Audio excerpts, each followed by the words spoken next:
শান্তিময় এই অযোধ্যা নগৰেৰ জ্যেষ্ঠ ভাতৃ হৰিচন্দৰ সুশাসনত স্বৰ্গ সুখে কৰিছে বিৰাজ। ধন্য ধন্য আজি মই ৰাজভাতা হিচাপে।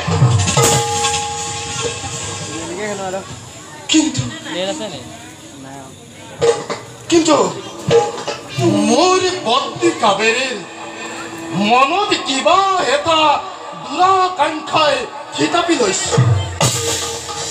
নাজানো কি সেই দুৰাকাংক্ষা। ৰাণী হৈ পেলাই ৰাজ কাৰেঙলৈ নিমন্ত্ৰণ কৰা স্বত্তেও নহল উপস্থিত।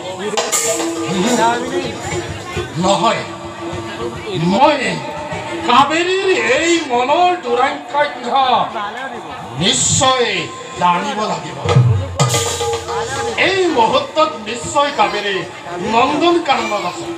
যাওঁ, মই কাবেৰীক লগ ধৰি তেওঁৰ মনৰ কামনা বুজোঁগৈ।